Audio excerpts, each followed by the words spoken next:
The car was totaled, metal twisted, glass shattered everywhere. Coco Gauff should have been in the hospital, should have withdrawn from the match, should have thought about her safety. Instead, she did something that left everyone speechless. 30 minutes after the crash, she walked onto the court, blood on her arm, bruises on her legs, fire in her eyes. What happened next? No one who saw it will ever forget. Melbourne. January 2027, the Australian Open. Coco Gauff was supposed to play her quarterfinal match at 7 p.m. She was in the car with her mother. Driving to the stadium, the streets were busy. The sun was setting. Gauff was nervous. Not about the match. About something else. She had a bad feeling. She did not know why. She just felt it. Her mother noticed. "Are you okay, baby?" Gauff nodded. She lied. She was not okay. Something was wrong. Then it happened. A truck ran a red light, T-boned the passenger side. The impact was violent. Glass exploded. Metal screamed. The car spun 3 times. Gauff's head hit the window. Her arms slammed against the door. Her mother screamed. Then silence. Then chaos. Bystanders rushed to help. Someone called an ambulance. Someone pulled Gauff out of the car. She was bleeding from her arm. Her leg was bruised. Her head was throbbing. She sat on the curb, dazed, confused, scared. Her mother was crying. The truck driver was crying. Everyone was crying. The ambulance arrived. Paramedics checked Gauff. Her arm needed stitches. Her leg was badly bruised. She might have a concussion. They wanted to take her to the hospital. They wanted to run tests. They wanted to keep her overnight. Gauff refused. "I have a match," she said. The paramedic looked at her like she was crazy. "You have a match? You were just in a car accident. Your car is destroyed. You are injured. You cannot play." Gauff stood up. Her leg hurt. Her arm hurt. Her head hurt. Everything hurt. Everything hurt. But she said, "I am playing. I did not come all the way to Melbourne to sit in a hospital. I am playing." Her mother begged her not to. "Coco, please. Your health is more important than tennis." Gauff shook her head. "Mama, I have been waiting for this moment my whole life. I am not letting a truck take it away from me. I am playing." End of discussion. Her mother knew that look. The look of determination. The look of stubbornness. The look that had made Coco Gauff a champion. She stopped arguing. She helped her daughter into a taxi. They drove to the stadium. Blood still on Gauff's arm. Bruises already forming on her leg. A champion on a mission. The tournament officials heard about the accident. They were waiting at the player's entrance. They told Gauff she could withdraw. No questions asked. No penalty. No shame. They would postpone her match. Give her time to recover. Gauff said no. "I am playing tonight. Tell my opponent I will see her on the court." The officials looked at each other. They had never seen anything like this. Players withdrew for hangnails, for minor aches, for bad moods. And here was Coco Gauff, bleeding, bruised, dazed, refusing to quit. It was insane. It was reckless. It was heroic. Word spread through the stadium. Coco Gauff had been in a car accident. She was injured. She might withdraw. The crowd was worried. Her fans were praying. Her opponent was confused. No one knew what was happening. Then the tunnel lights flickered. Gauff walked out. Her arm was bandaged. Her leg was wrapped. She was limping slightly, but her head was high. Her eyes were focused. Her jaw was set. The crowd erupted, not just cheering, roaring. They had expected her to withdraw. They had expected to see an empty court. Instead, they saw a warrior, a gladiator, a champion who refused to surrender. The umpire asked Gauff if she was fit to play. Gauff said yes. The umpire asked again, "Are you sure? You look hurt." Gauff said, "I am sure. Let's play." The match began. Gauff's opponent was a young player from the Czech Republic. She was talented, hungry, ready. She saw Gauff limping. She saw the bandages. She thought this was her chance. She thought this was her chance. She thought Gauff was vulnerable. She was wrong. Gauff played possessed. Her serves were faster than ever. Her forehands were sharper. Her backhands were cleaner. She was not playing like someone who had been in a car accident. She was playing like someone who had something to prove. To herself, to the world, to the truck that tried to stop her. Gauff won the first set 6-2. The crowd was stunned. She won the second set 6-1. The crowd was on their feet. She won the third set 6-0. The crowd was on their feet. She won the third set 6-0. The crowd was crying. Gauff had just played the best match of her career, with stitches in her arm, with bruises on her leg, with a headache that would not go away. She walked to the net. She shook her opponent's hand. She walked to the center of the court. She raised her arms. The crowd cheered for 10 minutes straight. They would not stop. They could not stop. They had just witnessed something impossible, something miraculous, something they would tell their grandchildren about. After the match, Gauff collapsed. Not on the court, in the locker room, away from the cameras. She sat on a bench. She put her head in her hands. She started crying, not sad tears, relief tears, adrenaline tears. She had done it. She had survived. She had won. Her trainer came in. He put an arm around her. He said, "You are the toughest person I have ever met." Gauff laughed through her tears. "I am also the stupidest. That was crazy. I should not have played." Her trainer said, "Probably, but you did. And now you are a legend, not because you won, because you showed up, because you refused to quit, because you are Coco Gauff, and Coco Gauff does not break."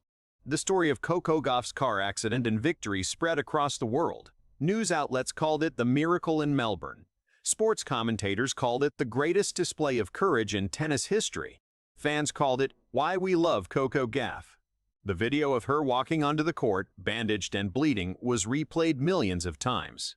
People who did not follow tennis watched it. People who did not follow sports watched it. Because it was not about tennis. It was about the human spirit. About refusing to give up. About finding strength you did not know you had. Gauff's mother gave an interview the next day. She was still shaken, still emotional. She said, "When the truck hit us, I thought we were going to die. I thought I was going to lose my daughter." Then Coco said she wanted to play. "I thought she was crazy. I thought she was in shock." But she was not in shock. She was focused. She knew what she wanted. She knew what she had to do. "I have never been more scared, and I have never been more proud."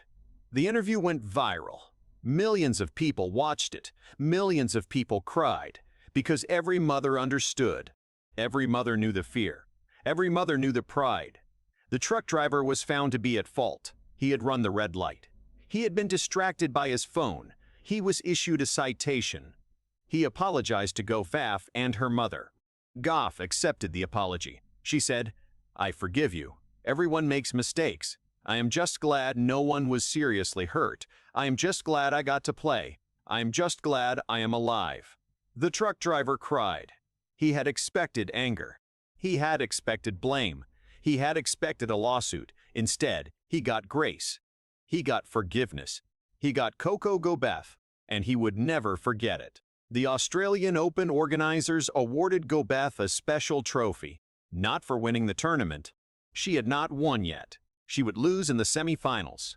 The trophy was for courage, for heart, for showing up when it would have been easier to stay home. Gauff accepted it. She said, "This means more to me than any championship trophy, because this trophy is not about tennis. It is about life. It is about getting knocked down and getting back up. It is about bleeding and still fighting. It is about refusing to let anything stop you. Thank you for seeing that. Thank you for honoring that. Thank you for being here." Gauff's injuries were worse than she let on.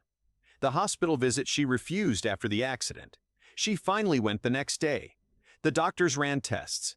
She had a mild concussion, 2 cracked ribs, a deep bruise on her femur, and the cut on her arm required 12 stitches. 12. Not the 3 she had claimed. The doctors were horrified. "You played with cracked ribs. With a concussion? Are you insane? Gauff smiled. Probably, but I won. The doctors shook their heads. They told her she needed to rest, to recover, to not play for at least 6 weeks. Gauff agreed. She had no choice. Her body was screaming. Her body was done. The 6 weeks of recovery were the hardest of Gauff's life, not because of the pain, because of the boredom, because of the frustration, because of the frustration, because of the fear. Would she ever be the same? Would her ribs heal properly? Would her arm have a scar? Would she lose her edge? Her trainer tried to keep her positive. You survived a car accident and won a tennis match on the same night. You can survive anything. You are Coco Gauff. You do not break. Gauff held on to those words. She repeated them every morning, every night, every time she felt like giving up. I do not break. I do not break. I do not break. She returned to tennis 6 weeks later, at a small tournament in Florida.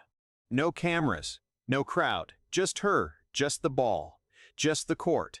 She won her first match back, then her second, then her third. She won the tournament. It was a small title, nothing compared to Grand Slams. But it meant everything, because it proved she was back. It proved the accident had not broken her. It proved that Coco Gauff was still Coco Gauff, the champion, the warrior, the woman who crashed before the match and then did the unthinkable. She played. She won. She inspired. The media wanted to call it a comeback. Gauff rejected the label. It is not a comeback. I never left. I had a bad day. A car hit me. I got hurt. I recovered. That is not a comeback. That is life.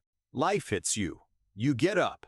You keep going. That is all I did. That is all anyone can do. The honesty was refreshing. The humility was inspiring. The world fell in love with Coco Gauff all over again. Not because she won, because she was real, because she was real, because she was human, because she crashed and still showed up. And that, more than any trophy, is what makes a champion. Years later, Coco Gauff retired from tennis. Her body had given all it could. The accident had taken a toll. The injuries had piled up. But she left with no regrets. She left with her head held high. She left as one of the greatest to ever play. In her farewell speech, she told the story of the accident, the car, the truck, the blood, the decision to play. She said, "That night in Melbourne, I learned something about myself. I learned that I am stronger than I ever knew. I learned that fear is a liar. I learned that you can do impossible things if you refuse to listen to the voices that say you cannot." That night changed me. That night made me who I am. And I am grateful for it. Not because it was easy. Because it was hard. And I survived. The crowd gave her a standing ovation. 10 minutes, 15 minutes, 20 minutes. They would not stop. They could not stop. They were not just applauding a tennis player. They were applauding a human being. A human being who had crashed before a match and then did the unthinkable, who had bled and still played, who had hurt and still won, who had every excuse to quit and refused to take any of them. That is Coco Gauff. That is her legacy. Not the trophies, not the records. The night she crashed, and then did this. After her speech, Gauff walked off the court for the last time. Her mother was waiting in the tunnel. They hugged. They cried. Her mother said, "I am so proud of you, not because you won, because you never quit, because you showed up, because you are my daughter." Gauff said, "I learned that from you, Mama. You never quit on me, so I never quit on me, so I never quit on my so." They walked out of the stadium together. Mother and daughter, champion and champion. The sun was setting. The sky was orange. It was beautiful. It was perfect. It was the end of an era. But the story of Coco Gauff, the story of Coco Gauff, the story of the crash, the story of what she did after, that story will never end. It will be told forever, to children, to grandchildren, to anyone who needs to hear that impossible things are possible, that you can crash and still win, that you can bleed and still fight, that you are stronger than you know. Coco Gauff proved it, and the world will never forget.